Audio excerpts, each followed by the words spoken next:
was well timed. We will circulate a copy of the recording and slides by email by next week. And we're also going to add in a copy of the slides to the chat now. Add any comments and reflections around things that you hear today into the chat, and please do use the Q&A function to add any questions. You can also upvote any questions, and we will leave time to answering them at the end. So just to introduce myself, I'm Vicky. I'm the Partnerships and Fundraising Manager here at NCVO, and I'll be chairing today's session. I'm also joined by my colleagues Leah and Chanel, who will be helping behind the scenes with things like sharing slides, running the polls, and keeping an eye on the Q&A and the chat. So let's just take a quick look at how today's session will run. So we've got Jenny Walton here from Refugee Employment Network. She's the chief executive there. And we've got Vicky Beavers, the CEO and the director of Children's Sleep Society. I'll be handing over to them for some wonderful presentations after a short bit of introduction from me. And then around 3 o'clock, we'll open the floor to Q&A. So please feel free. We love questions, and we'll try and cover as many as possible. The goal is for us to finish around 3:20, and we'll do some signposting and further support and resources, including some other training opportunities that we've got coming up later this year. So that's the plan, and we're really pleased to have you here with us. Very briefly, for anyone who is not familiar with us, NCVO is the largest network for charities and volunteering. We are proud to represent and support over 17,000 voluntary organisations of all sizes, from the biggest household name charities to the smallest community groups. Our members range from medical research charities to local amateur sports clubs. At their heart, they all have the aim of making the world around them a better place, and we would love for you to join us. So by becoming a member of NCVO, you can save time and money. As a member, you get access to information, guidance, downloadable tools and templates, discounted training, the sector's most encompassing research, and more. Only our members have complete access to everything we offer. And if you're a small charity with under an income of £30,000, a membership is free. So please do take a look at the website to join us. By the end of this session today, you will have heard some practical top tips from our small charity panel experts on corporate fundraising. You'll understand some of the different ways corporates can support charities, understand mutually beneficial partnerships, and know where to find some further support and resources. And before we dive in properly, I just want to take a moment to explain why we felt that this session was important. We're running this session now because a lot of charities are looking at corporate fundraising as the answer to a very real funding crunch. In many boardrooms at the moment, corporate partnerships are being talked about like a quick fix, the surely someone will fund us mindset. And it's completely understandable because the pressure is intense. But what we're hearing from fundraisers and from corporates themselves is that corporate fundraising can be valuable, but it is not a rescue plan. Good partnerships take time to build, and it can be 6 to 18 months from a first approach to meaningful income. And that's after you've worked out who you're approaching and what you're offering. We're also seeing a big gap between ambition and readiness. Charities are being asked to grow corporate income, but without the basics in place, like a clear proposition, accessible impact data, and protected staff time to build relationships properly. So the point of this webinar is to share some practical top tips that will help you move from we should do corporate fundraising to we have a plan and we can actually deliver. So we're going to do an initial poll. Before we really get into it, I just want to understand a little bit more about the organisations we've got here today. So please can you tell us the gross annual income of your organisation and how confident you feel about corporate fundraising? So this should be up on your screen now.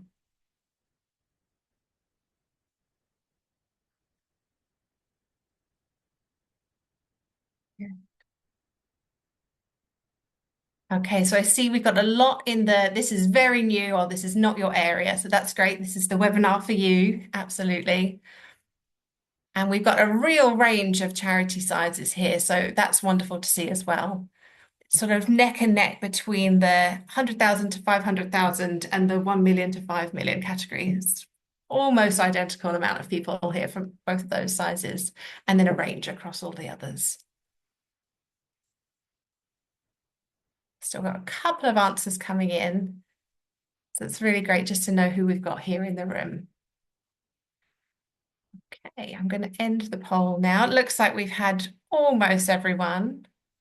So I'll just share the results quickly.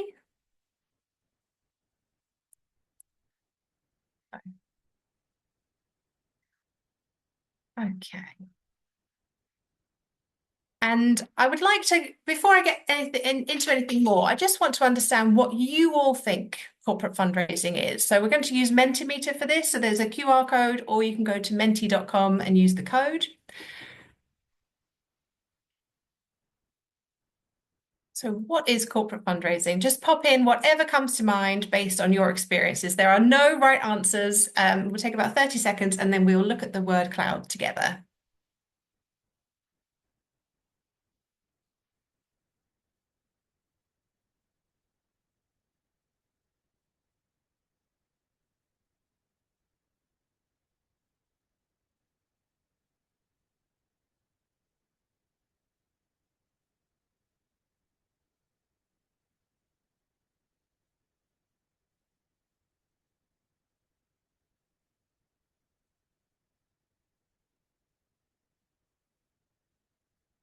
Okay, look at that. So we've got partnership is right at the in the middle there. That seems to be partnerships or partnerships.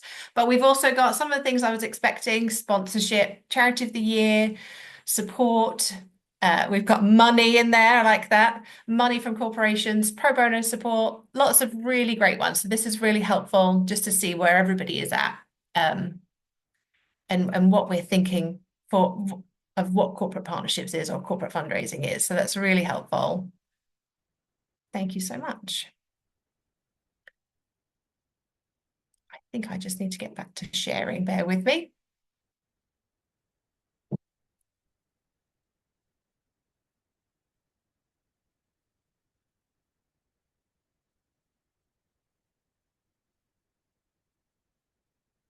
I do apologize, everybody.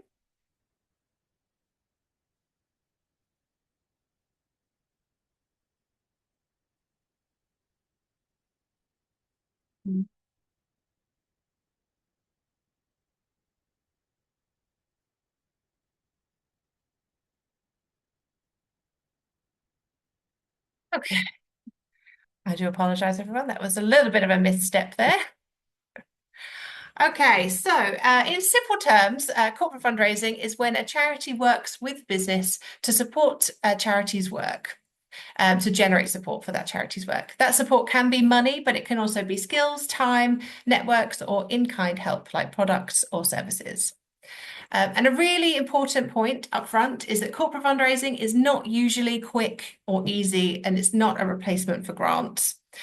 Businesses don't have to give, and so when they do, they generally need a really clear reason to choose you, a clear sense of value in the relationship. In recent years, there's been a shift away from companies giving money towards companies working in partnership and collaboration with charities. The days of giant checks are seemingly in the past, although I am still really partial to a giant check. That's what we're focusing on today, is how to approach this in a way that's realistic and likely to lead to results for you.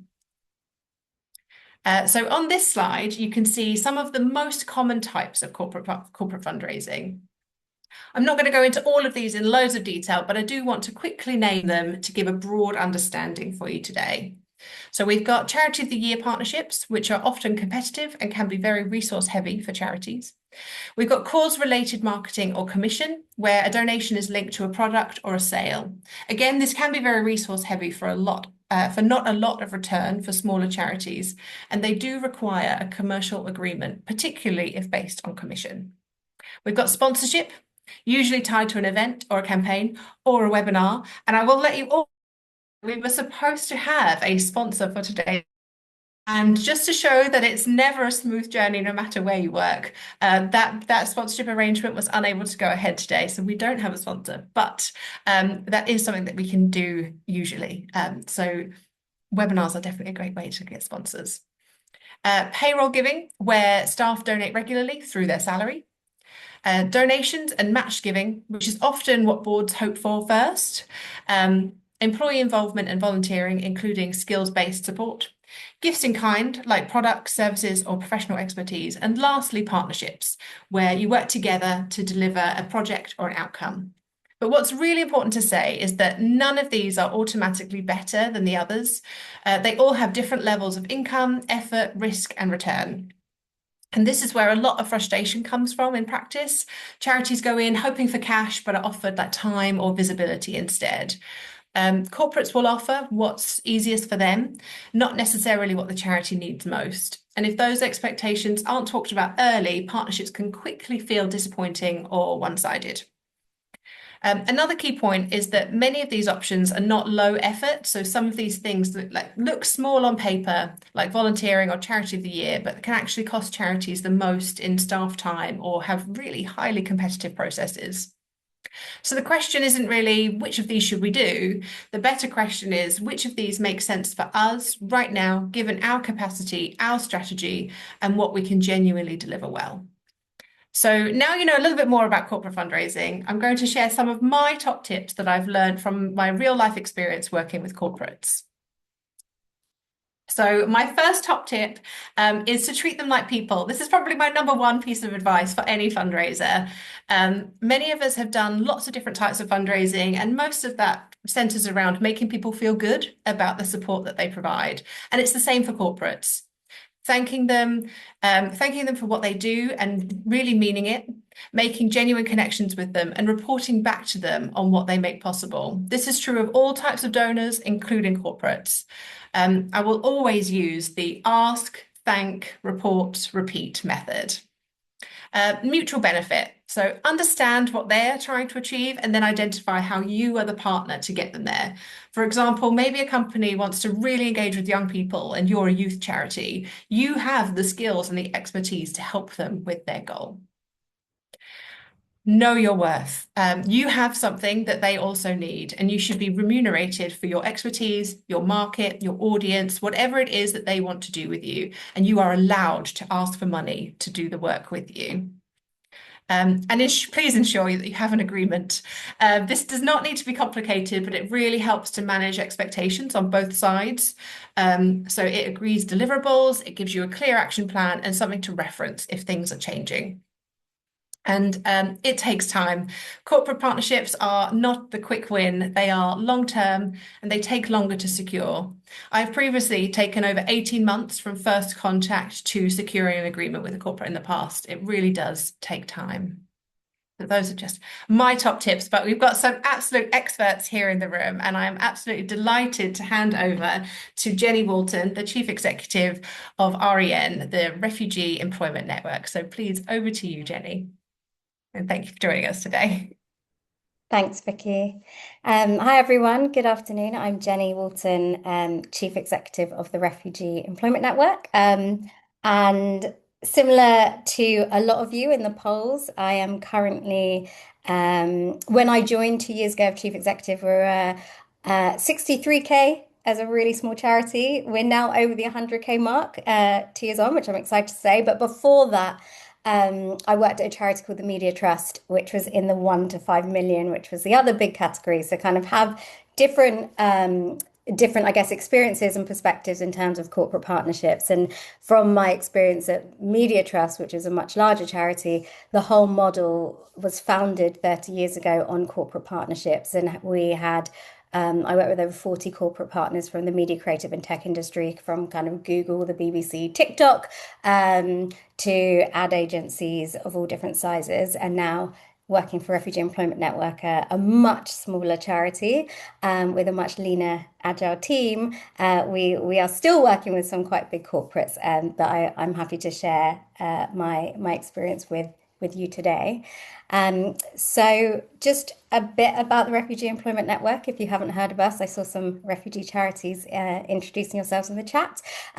So we are the UK's only network that is focused exclusively on refugee employment.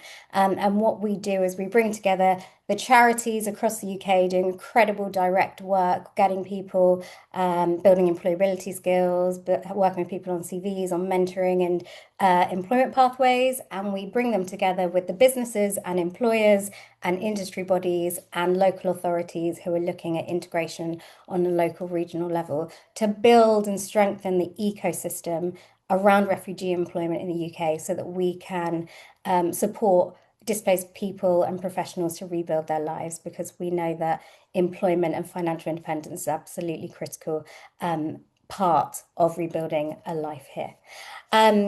So I'm going to give you a bit of a picture because I think it's always good to know the context we're operating in. And as Vicky said, corporate fundraising is not the kind of quick silver bullet answer to our fundraising gaps. I'm very aware of how challenging it is right now. So there is some good points in this, but it also, I mean, and some really not great stats, but it does show opportunity is there. All this data points are taken from the CAF Charity Aid Foundation Corporate Giving Report from 2025, which I'm sure we could share in the chat or afterwards as well. It's worth a read. It's really worth delving into a little bit deeper. But I guess the good news is an estimated 4.26 billion was donated by business in 2024. Nearly 50% of that number was from the FTSE 100, so from the larger charities. But it's only out of the 24 FTSE 100 companies, they're only giving 1% of their pre-tax profits. So obviously, we'd like to see a lot more of that. The second one I found quite staggering is that most British businesses do not support charities. So 75% of businesses give no support to charities at all. And interestingly, or maybe not, maybe it's quite stereotypically, businesses in the Northeast give the most. Businesses in the Southeast give the least, and not, that doesn't include London in the South. But I guess that is an enormous amount of businesses who are not giving to charities, who are potential partners for us. How do we as a sector tap into those who aren't giving and also those who are already giving? But what has changed in terms of giving, and I'm going to talk more about this, is there's a shift away from giving cash and cash giving. So there was a £300 million drop in cash donations in 2024 as companies are moving much more towards in-kind donations and volunteering, employee supported volunteering, which I'm going to talk more about. So again, it's something to think about when you're approaching funders, that it's not just money that people want to give, and how you build a more kind of holistic partnership package for them. And interestingly, and it's seeing everybody in different names in the group, it's also hopefully a good thing for a lot of you who are local causes or based in a specific area, is that 52% of corporates prioritize giving to local causes. So that gives you a really good initial base and motivation for reaching out to local businesses. And also 70% of employees want employers to act on social issues. And I'll go on to talk about this a bit more in the next slide, but employee engagement really matters. So how do you and how can you in your partnership and your approach and your relationships build that with the employees and with the employees' engagement in whatever you are pitching to them? So that is just the context. But it really mirrors kind of my experience. As I said, I worked for over 12 years for an organisation that was based on a corporate partnership model. And what I saw over the 10 years was a huge shift from kind of getting the cash and getting the money and to much more transactional partnerships. So there was a real move away from single donations, where the corporates that we used to work with absolutely loved our work and gave us money so that we could carry on doing the work, to very much, okay, we actually want a bespoke program for our money and much more focus on that return on investment. So what do we get from this? There was also a shift, and I think probably for the better in terms of how that also went, because sometimes it was quite discretionary and a bit of a who you know, or sometimes it was CEOs their friend would, particularly in the media creative industry, would say, "Oh, this is my mate. We had lunch. They're going to give you some money." That's good to move away from that old kind of networking way of giving donations, but it does mean that there's a lot more work that, as Vicky said, goes into building the relationships, putting a proposal together, putting a pitch, and securing that funding takes a lot longer. And the key thing, because everything is more strategic, is how do we align our work to the business goals of that corporate partner and their objectives to then therefore design a bespoke package or a bespoke program that aligns with our needs and our impact and our goals as an organization and aligns with the businesses. And what we heard from the Refugee Employment Network was we did research into businesses and barriers they faced for engaging with charities on refugee employment. And one of the interesting things they said was actually the social case wasn't strong enough sometimes because we're talking about employment and we put a very strong business case point across, but not equally to the social case. So I think it's finding your balance when you are talking to partners on understanding their business goals and objectives and also the social impact that you can both have together and really mirroring both of those in your approach and those conversations and then proposal. Again, there is now a greater focus on return on investment and impact. What does that mean? It means there are higher expectations on measurement, reporting, and outcomes. So if we are moving towards a more bespoke program, more kind of partners want to kind of say, this is my program, and it's very like branded with them. They also want to be able to measure the impact of that and report those outcomes internally, but also very much externally.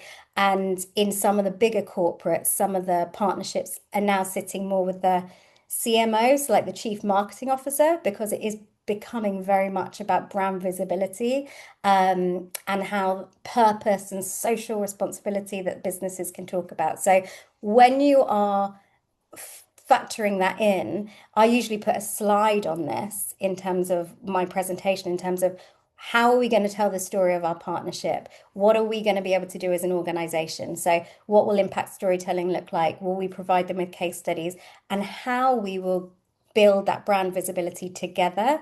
And thinking about also how you then cost that, which comes to my third point in terms of the shift, is it's higher. The costs are higher to deliver. And there are more resources if you are going to do something where they're not just giving you the cash, you actually have to deliver something or you're going to be working more in a partnership together.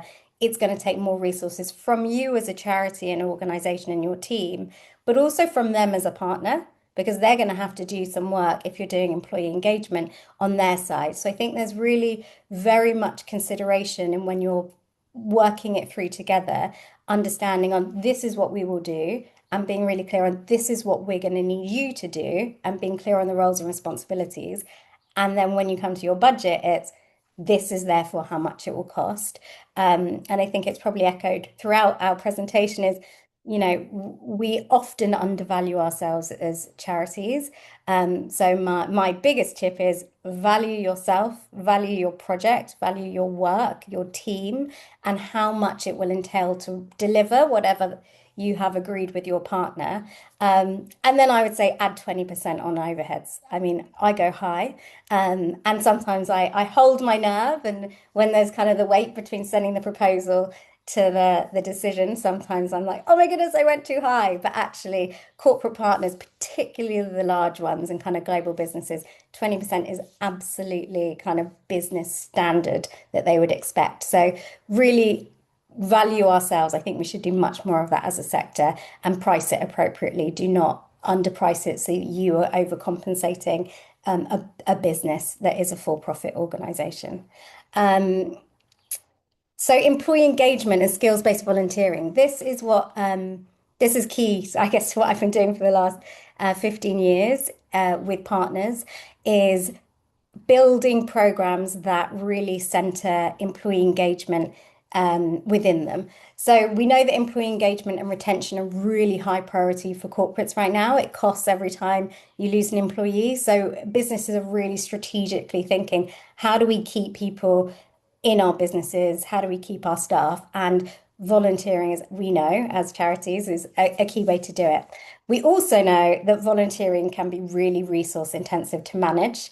And we also know that impact can really vary depending on the alignment between the corporate skills that they have to offer and your organizational need. Um, and there is also a risk of tokenistic activities versus meaningful contribution. And I know, I think Vicky might have said it. There is one charity who told us in a group that they keep a blank wall in their building, especially just for the volunteers who want to come and paint walls. But what we also know is there is a huge appetite for volunteering and employee engagement volunteering. Many corporates and businesses have volunteer days. They want to spend money to organize these kind of days. So think about how you build that in. But I mean, I've done that for a number of years with the media, creative, and tech industry. And what we'd also often have is sometimes we say, "Great, we want to work with 30 charities on their campaigns," and then the lead at the partner say, "Brilliant, can our drivers and our IT people join?" And I said, "No." So also know your boundaries, because I think it's sometimes people say, "Great, this is for everybody," but if you are really specifically need specific skills, it's absolutely okay to say no, because this is the impact we want to have, and this is how we will have the greatest impact. So I think there's something very much thinking about how do you kind of design those skills-based volunteering opportunities, and then how do you cost it? Because you have to cost it. You're going to be managing that, and it costs money from us to kind of resource that and pay for that. So my tip is when you're talking to partners, I think you should always think about how you will involve their employees in your work, in a way that adds value to you, also is mutually impactful for them and for the volunteers, and then cost it appropriately. And don't be afraid to say, no, thank you. We do not want those specific skills. Often what I've said is, but we do know a local organisation who would absolutely love who absolutely love their wall painted, and then we signpost to that great charity that always keeps a wall for those volunteers. So I think it's just really we've got to start thinking about how do we engage those employees, because they are the ones who are also the internal advocates for the partnership continuing and that long-term relationship. And I've got a volunteer from EY now who's volunteered for the Refugee Employment Network for 4 years.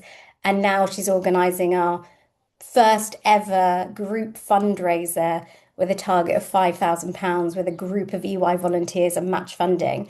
And that started off with her volunteering with us and now being the biggest kind of advocate and supporter for the Refugee Employment Network. So it also brings a great pipeline for very engaged volunteers.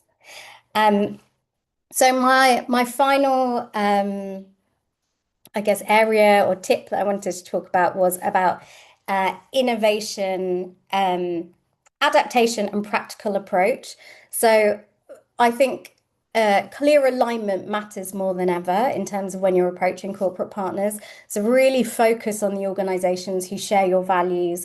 And also, when I do my research, is who is doing existing programs and have a track record in something similar to what you do, or they've supported charities in your area.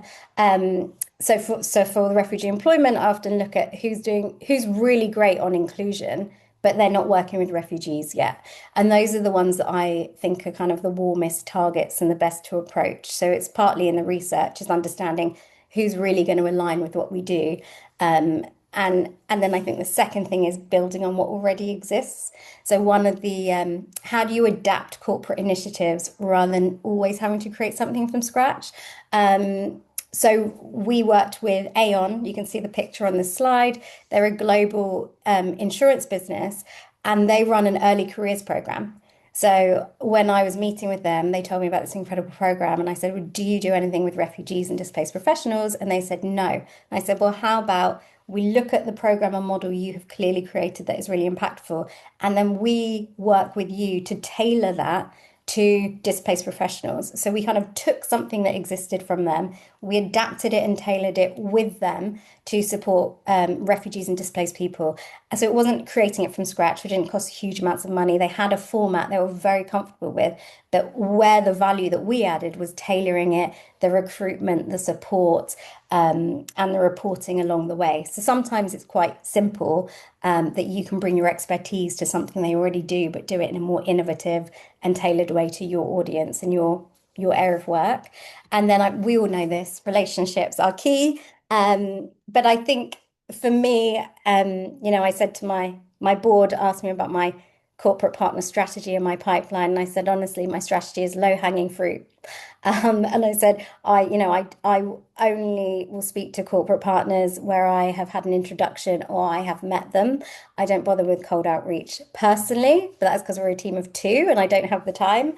So I think it's how do you use your networks, the events you're going to, and following up on them to make sure that you are starting those conversations, but people that are really warm. So my tip is focus where there is clear alignment, existing infrastructure or projects that align to what you do, and a route in mind, and then and maintain relationships and use your board and your personal contacts or anyone in the community that can help make introductions. And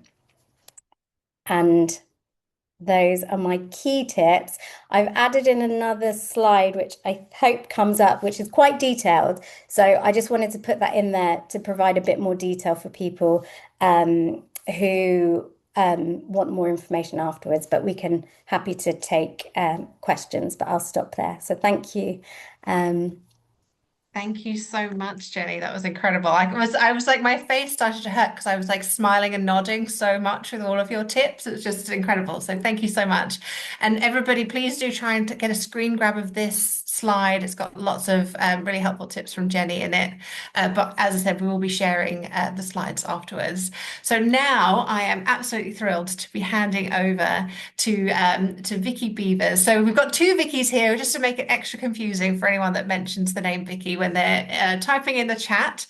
But thank you to Vicky for coming here today. Vicky is the CEO and the Director of Children's Sleep at the Sleep Charity. So please take it away, Vicky. Thanks, Vicky. So I'll just start by telling you a little bit about the Sleep Charity and our background. So I set up the Sleep Charity in 2012.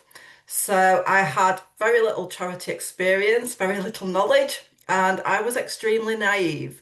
It was based on my lived experience. So my son basically never slept. And I found that there was little support available. And to cut a very depressing story short, I ended up hospitalized, extremely unwell. So when I got out of hospital, I was looking for solutions to these sleep issues, and there didn't seem to be any. I came up with the solution based on the work that I used to do around children's behaviour management, so viewing sleep as a behaviour, but a nighttime behaviour. And he started to sleep through, and I literally wanted to share this with as many families as I could. And I thought starting a charity would be the easy way to go about it. Yeah, and it hasn't been, but I'm really thankful that I didn't know how tough this was when I started. Because now in 2026, we are a national charity. I work in the charity full time. We've got a team of staff, team of about 40 freelancers. We've got a national sleep helpline. We do research, training, campaigning as well to get sleep onto the government's agenda. So that's where it comes from. So in terms of the fundraising, again, I was very naive. And when I look back, I wasn't making the right ask of corporates at all. So in 2021, we decided that it would be really good to invest in some training in this area. And what I can tell you is it's been money really well spent. It paid for itself within like the first few months. And within about 12 months, we were able to employ a dedicated corporate partnership manager from the income that we were generating from corporate partnerships. So I can't claim that I'm the expert in the charity on this any longer, because we've got Charlotte who does this role now. And I suppose we are quite niche as well. So there are not many sleep charities out there. So we're able to target some of the big brands, and we've had funding from, really well-known names like Silent Night, Holland and Barrett, Premier Inn. And I suppose we're also fortunate because sleep impacts on so many different areas of life. So, it may be that we're looking to fund something around children's sleep, or it might be that we're looking at safety and sleep and transport. So there's lots of different angles that we can come at this from too. So what the training did for me, but also the last few years, and I think this is really important, is it shifted my mindset. So when I thought about corporate partnerships before, I thought about sort of charities of the year. I'd thought about, like Jenny said, the wall painters who come in and just, they deliver skills in that way. But I'd not actually thought about what our value is to corporate clients. And charities, voluntary sector organisations bring enormous value. Could I have the next slide, please? Thank you. So, in terms of tips, okay. So, the first thing that I want to say is it's about aligning missions. So, what is your mission? And again, with ours, it could be a health mission that we want to align with. It could be something around well-being, perhaps something like mental health, something more specific. It could be something around the community. So although we are national, we're based in Doncaster and we've got a community presence in Doncaster. And we've got community presences in other sort of towns and cities as well. So it could be something more community based. It might be something based around education. But it's like, what are we wanting to sort of target the corporates around?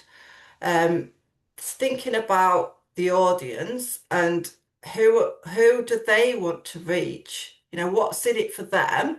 So what is their mission? And how can we tie these together? So I had this vision for a sleep helpline right from the very beginning when I set the charity up. It felt really inadequate to be saying we're a sleep charity, we provide information and support, and then people getting in touch and is going, well, we've got no funding in your area. It really sort of disturbed me, it upset me. I wanted to give something back. So what we did is we looked at corporate funding for this, and this was sort of our first pitch that we ever did. So we were trying to pitch, this was actually to Furniture Village. They were our funders and they went for it. So we did get our helpline. But what we looked at is what was our mission. So we've got our mission on the left. So we're about empowering the nation to sleep better, to support emotional, mental, and physical well-being. And their mission was to help to create beautiful homes. So actually, how do we tie that together? So together, we can support families to create happy and safe homes. So it immediately aligns the two organisations. So that's my top tip. Look at aligning your organisation with the corporate that you want to engage with first of all. We also highlight in our pitches to corporates how our work is going to make a difference and we align it with their priorities as well. So, for example, if we were working with a company that, I don't know, sells children's products, perhaps, we would then be focusing very much on the work that we do with the children. So, we've got a research study that found children gained an additional 2.4 hours sleep per night when our methods were used, and that's out there published. Um, we see improvements in 80% of clinic cases, so we'd use that for adults to show that actually we're making a massive difference. If we were working with a corporate who wants to attract NHS professionals, we will then start talking about our national conference that attracts around about 200 NHS health professionals. If they're looking at reach generally about sleep, then we're getting 80,000 views a month on our website. We've got 12 minutes on BBC Breakfast News, which money cannot buy, for one of our campaigns. But we'll also bring our work to life with the case studies because it's those real life stories that sort of bring together what you do. You can't read that on paper. It's often if you've got some visuals that you can show around that, or if you've got a beneficiary who's willing to speak about it, that is the real powerful stuff about our work. The second thing that I would say, and I do work with a lot of small charities mentoring, and when I say, well, what do you want from corporates? They kind of don't know. They go like funding, money. Yeah, we all want funding and money, but avoid being vague. So we don't just want corporates to support us, because what does that mean? We don't want them standing clapping us on the sidelines. We actually want them to financially contribute. So how much do we want them to contribute and what for? Is it sponsorship that we're wanting? Is it, sponsorship of an event, conferences, research? Or do you want an employee?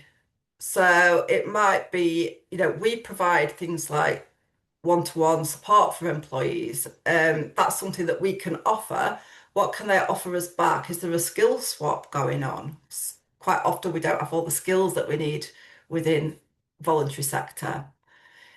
Is it that we've come up with a new idea, a new concept, a new product and want some collaboration? So it's be really clear about what are you asking for, how much is it going to cost, and I will come to the cost in a moment. But then what are they going to get in return? So what's in it for them? So we'll talk about brand alignment, like the PR opportunities that we can get from this. It might be that we're talking about improved employee well-being and productivity, because what we know is that sleep issues cost the UK economy over 40 billion a year. There's reports out there showing it. And we know that tired employees are not productive employees. So we will package how we can save them money, but also keep their staff and the workforce well. Now, I think this one's really important as well. So strong partnerships are built on value, not discounts, and it's taken me a long time to learn this. So when you want to get that corporate on board, it can be so tempting to do things for free or to do it at a lower cost. But actually, that devalues your professionalism, your offer. So know your worth. That's really, really important. And one of the things that I found when we did the training was actually we were undervaluing ourselves consistently. So don't be embarrassed to put a price on what you do. And it's like Jenny said, get that management fee in there. Offer clear options that reflect your organisational impact and really value your own expertise and evidence. So, for example, with the sleep helpline, this is sort of how we would pitch that. We would be talking about what we want to develop, how long it would be open for, how it would be manned, who could contact the helpline, perhaps possible names for it, um, using corporate branding on it, using national launch to get media interest, and the difference it would make, and then putting an actual cost on what that would be. But then we'll provide them with another option. So in this instance, we provided them with an option to pilot a project around bedtime boxes to address sleep poverty issues. So the boxes would help families structure bedtime in a positive way, have like lots of contents in there like toothbrushes, pajamas, cuddly toys, books, etc. We'd evaluate it, and the cost of that was £10,000 cheaper than the helpline. And then we offered a third option again, which was another £10,000 cheaper, where we were training the staff. So going into stores, actually training their staff so they got something back from it. The staff got the sleep knowledge. They were trained to engage with customers. And that was a real sales point for the corporates, because they could say that they've got properly trained staff. And actually, there's very little sleep training out there. So but giving them those three different options, and we do the same around sponsorship for events as well. So there's a sliding scale. It's also about keeping them engaged. So when we are pitching to them, ending the pitch really powerfully. So stating by working together, we can make a difference to this number of people, children, families, whoever it may be. And the little sort of image there is from a child. So it's a bit of a case study that I share with corporates, whereby this child was a looked after child. The foster care placement was breaking down because of sleep issues. And it looked like the child was going to go back into the care system when we got involved. And the foster mum engaged brilliantly, really implemented the program, and there was a huge difference. And the little boy started to sleep basically. And this is his quote. I mean, how beautiful is this? Like, nobody liked me, no one wanted to play with me because I was a butterfly locked in a box with broken wings. But now someone has opened the box and my wings are mended. And what happened here is that placement didn't break down. In fact, they adopted him, so he got his forever home and he got his first family holiday. And how powerful is that? That's the gift of sleep.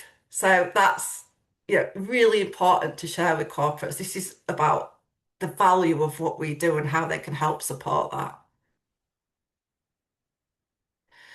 Be confident and really purposeful. And I always feel a little bit pushy about this, but get the follow-up conversation booked in while you've got them. Don't let them escape.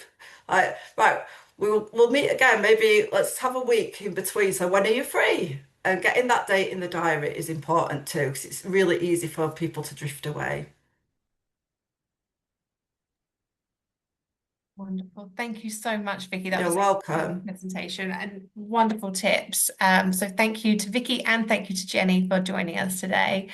We are now heading into the Q&A time. So if you haven't already, please use the Q&A function to drop your questions in there and please upvote some questions if there's any that you want to see. I'm going to stop sharing my screen now. We'll all be relieved. And we're going to dive straight into some of the questions. So let's have a look. So the first one up on my screen is if you want to do event fundraising, does that tie in with corporate fundraising, or is there any training on how to run successful events for fundraising? What do you think, Vicky and Jenny? I don't know if that is an NCVO question. If you initially, if you can answer, if you do events and event fundraising, I know we tried it at Media Trust. We did a Media Trust. We did a triathlon. If that's what the person means, and like our own events, and that's really expensive to run. But if you're doing things like the marathon and getting them involved, then yes. But that is separate, I think, for me from corporate fundraising. I'm inclined to agree. I mean, there's this ridiculous meme that has gone around like fundraising LinkedIn where it's like, Bargain Hunt where they have like the profit at the end and it's like profit of that 2p and people are celebrating. It's like that. Like when you're doing events fundraising, like if you're making any kind of profit at the end of all of that, like that feels like a win, but it might be really small. So I feel like it's perhaps not quite corporate fundraising, but we can definitely share some resources on what successful events fundraising looks like. Well, I will add though, I mean, it's something that I am now aware of is that big corporates match fundraising. So we're working, EY is one of our partners. So whatever, as I mentioned, our kind of volunteer fundraisers, EY is going to match that. So if you do have people or you are working with corporates, it's worth a conversation to say, do you do anything around fundraising? Because and find out if they do match funding, because that obviously will help you a Yeah, lot. for sure. So I'm going to go to our next question that I can see that's been upvoted quite a few times. So how do you go about finding the corporations to contact and how do you best contact them? So I think for us, it's about looking at whatever it is we're wanting to fund. So like I said, it's quite diverse. And then thinking who's out there in that space. And as I said, we're really fortunate because there's a wide sort of variety. So it might be for us that we're looking at, for example, things like room sprays. It could be pillows. It could be mattresses. It could be even paint on the walls, in bedrooms.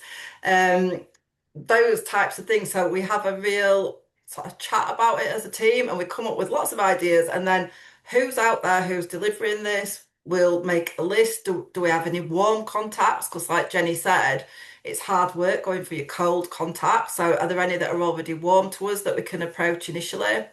And then we use LinkedIn a lot to establish relationships, to start to network. And it is a relationship building exercise as well. Some of these things take a long time to come off. Yeah, definitely. I mean, I will add to that LinkedIn is like your best friend. Like I would say, so I have previously secured partnerships with companies from that cold contact point of view. And it is like going in on LinkedIn and finding like who works in marketing, who's head of outreach at this organization and just trying to find your way in can work, but it is a lot of man hours. And Jenny was saying earlier, like sometimes the cold approaches are just not worth the amount of time and energy that goes into finding them, but it is possible, if you're prepared for the amount of time and energy. I'm going to just look for our next question. um, I would add just while you're looking is just Please do. networking events as well. So going to local events where there are like, I go to different conferences. I went to a FinTech Week conference, which is completely out of the charity sector. And that's where I met so many business contacts. As Vicky said, that follow up. LinkedIn, both connect anyone I meet, they are connected straight away on LinkedIn. A follow-up message, let's have a call. It's kind of each step to build that relationship, but I find events outside of the sector are key for business contacts. And the local business chamber's a good one as well. So we're a member of the local business chamber. They do awards each year, so you get put up in front of the corporates as well. And there's lots of networking opportunities locally through the business chamber too. We've got two questions here that are both related to the overall costs, the overhead costs. So the first question is, how do you build in and present the 20% in the overheads to the business partner? And someone else has asked, oh, overheads are hidden in the overall costs, or do you make them visible to the corporate? So are you upfront? These are 20% that's going to just covering our costs, or do you kind of add it into other things? We generally do it as a package. So this is what you get for, say, £10,000. And then we'll list everything. If they ask for a breakdown, then yeah, we'd show it and we'd explain what those costs do cover. But generally speaking, they just want a ballpark figure and to see, what that is, what they're going to get for that amount of money.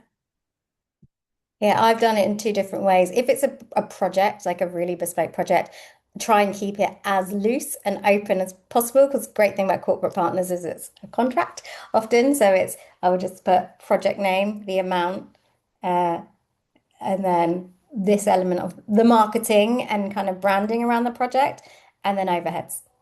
And so in one way I do it really upfront, but I keep it like three budget lines that are really top line. Another similar to Vicky in the great slide is you give three package options. The tip I got from a kind of, I don't know, chief something from a big corporate was you always give three. The middle one is the one you want them to choose. You make the smallest one pretty rubbish. The middle one's the one you want them to get, and there's a small difference between the big one to kind of shift them towards that. And that one I don't put overheads in. It's just, as Vicky said, it's like 10K, 25K, and then like 26K. I have definitely been burned before by putting in, oh yeah, it's 17% overheads, and then they want to negotiate, and you're like, oh, like that's the one where they will sort of try and whittle you down to say 15% or 10%. So it's really difficult because it's some they will expect you to be really clear about it, and others will just take the package. So there's lessons either way, for sure.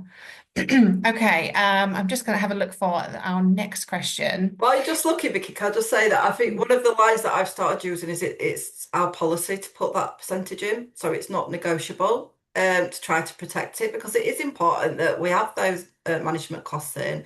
It's vitally important. So saying it's policy and it's non-negotiable sort of closes down that avenue of conversation. Definitely. That's quite a long question. Okay, there's one here. With regard to the sleep charity and other single issue charities, the corporate alignment can be obvious. Are there any tips or advice about project-based charities for hard to reach individuals?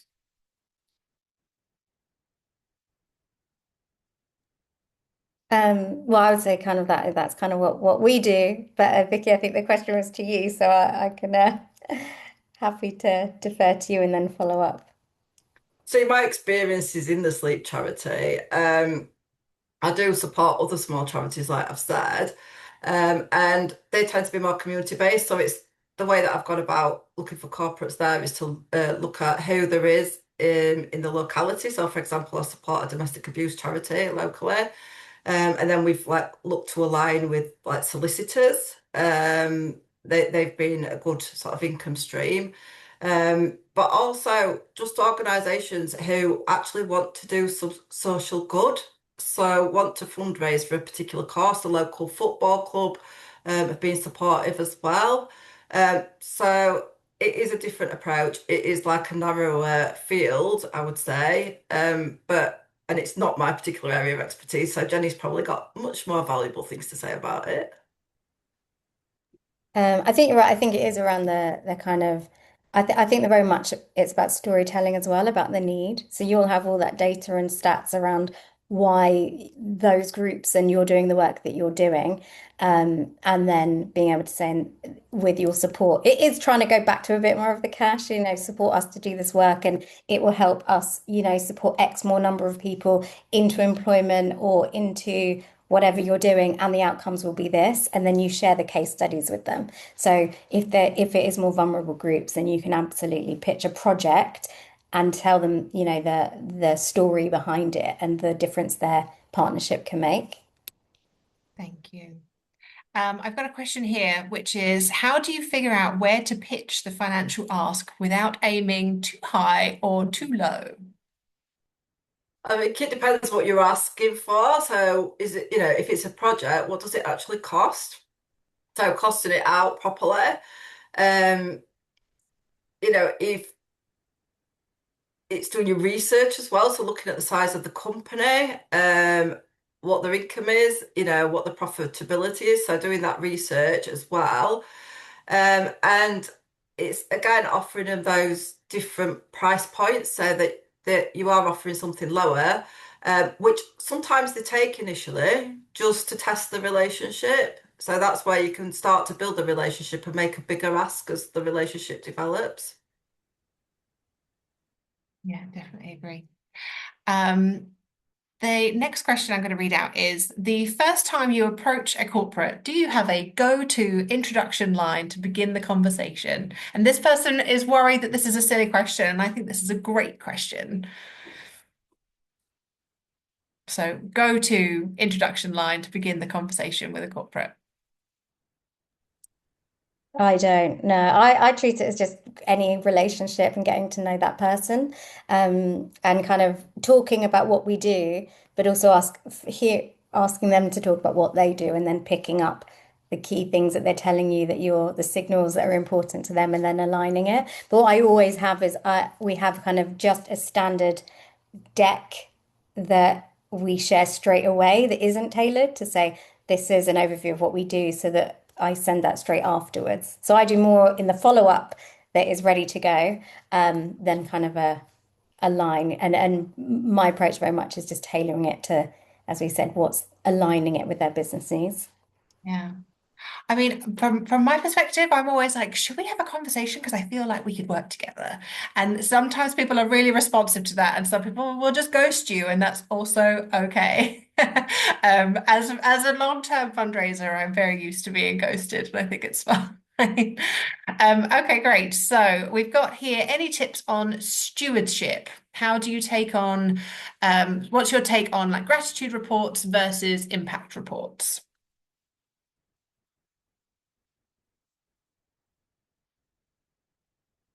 So I would say I really very much believe in the power of a thank you card.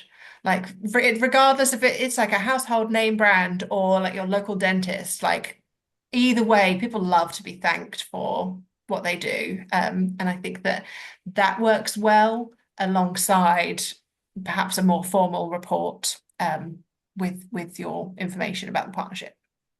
Yeah, I mean, I think we always sort of get an understanding at the beginning of how much um, a corporate wants to hear from us, because some of them are just quite happy for you to go and do your own thing and report back when the project's finished. Others want monthly updates. So it's like, what do they want?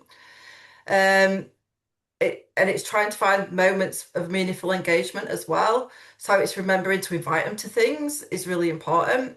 It's like they'll get an invitation to our we do like a drinks reception at our conference. I think that's important. But I think, like you've just said, probably the most important thing is a handwritten note.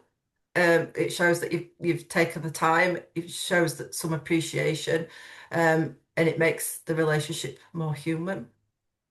Yeah. Yeah, I'm an absolute advocate also for cards. But I think for something that we learned, and again, it depends on the expectations, is when it's project based, is that we have done like a really quick turnaround of a like impact summary, if we could get it from the participants involved, or some quotes that we then share, because actually that employee internal communication piece that you can say, all the employees absolutely loved it. This is what one person came away and they said this, and it's a really powerful quote. And then what we've seen is internally, it's gone to the CEO, who's then said, "Great, what's the next thing you're going to do?" And it's like that, I guess, build on the partnerships. We started with a 5K, we ended in 25K because we did that really quick turnaround because of the energy and the emotion, and everyone was so excited by it. We built on that momentum. So I think there's something about the timing of it too, if and when you can, because sometimes it takes time to get impact. How do you capture it really immediately, share that thank you also, and kind of use that, as Vicky said, to get your next meeting in, to do a debrief and to talk about what are we going to do next? Yeah, definitely. I'm going to bring us back to one of the first questions we got, which was just asking generally, what about Charity of the Year schemes? Now, I have definitely been guilty myself of spending far too much time trying to win a Charity of the Year scheme that my charity was never going to win. And they sound fantastic because you're sitting there thinking, okay, well, we could be partnered with this supermarket and get all of this money, but actually you need so much buy-in from all of their employees, and you're going to be fighting against other causes that they might have previously supported or they know about or are household name charities. And my view is that it can be really difficult to secure those Charity of the Year partnerships unless you feel really strongly that you're going to get it. But I don't want to speak on behalf of our other speakers here. So what are your perspectives on Charity of the Year partnerships? I think it's about what it involves. So there's different sort of charities of the year offerings, and I've been to them in the past where you've been pitching to charity, like to organisations against lots of different charities. And it's like you said, we were never going to win. We don't pull on the heartstrings particularly, and it was a waste of my time. So it's looking at what is on offer. Is it like employee fundraising? Is it awareness campaigns? What is it volunteering? Um, and thinking whether it's the right opportunity, how much time is it going to take for you to be involved in this, and what is going to be the payback? Because sometimes it's not worth the staff hours that you put into it, which sounds really ungrateful, but that is reality. So I think be really proactive and ask organisations, how do you select your charity of year? What is the timing? And try to build up a relationship before going for the charity of the year, because the likelihood is whoever's chosen, will have a sway with the employees. So it'll be people whose work they're familiar with. I've Yeah. never done it. I don't, I just, yeah, it's not mine. Yeah, no, I agree with you. I think yeah, it's a case by case, but for smaller charities, I think they can be really hard to secure.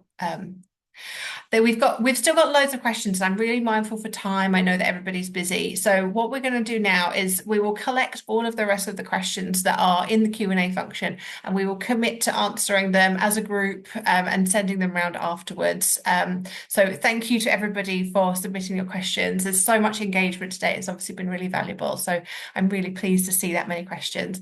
I'm just going to reshare my screen with you to take us through the last little bit of the agenda. So let's just move on. So before I signpost you to some further tools and resources, there's now going to be a second snap poll appear on your screen to just get your initial thoughts on how you found today's webinar. So if you could spare a couple of minutes, it would be a really short feedback form. Sorry. After the webinar, please do fill this in. But after the webinar, please do also take the time to fill in the short feedback form that will appear on your browser as you leave the webinar today, because we really want to know what you enjoyed, what you valued, and if we can make any improvements for future webinars. So I'm seeing lots of very satisfied and satisfied. So that's very reassuring. I'm so pleased to see that so many people have found it helpful to be here today. And obviously, we've not got everybody here. Some people have had to dash off. So thank you, everybody, for answering. And I'm just going to move us on to some further support and resources. So at NCVO, we've got some key resources that you can access after today's webinar. And as I say, we'll be sharing these slides, so you'll get access to these links, but there's some future training and our events, and also some of our signposted help and guidance that's available to you. And that brings us to the end of today's session. So just a couple of things before we wrap up. So firstly, again, thank you so much to our speakers for generously sharing your insights and your experience. And of course, thank you to all of you for joining us and contributing your thoughts and questions throughout the session. Before you go, please do fill in the short Zoom poll survey when it comes up as you exit the webinar. It just takes a minute and it will really help improve our next sessions. And finally, if you're not already a member of NCVO, I'd really encourage you to take a look. So please do scan this QR code on your screen to find out more. Thanks again for being part of this session today, and we really hope to see you at another event soon.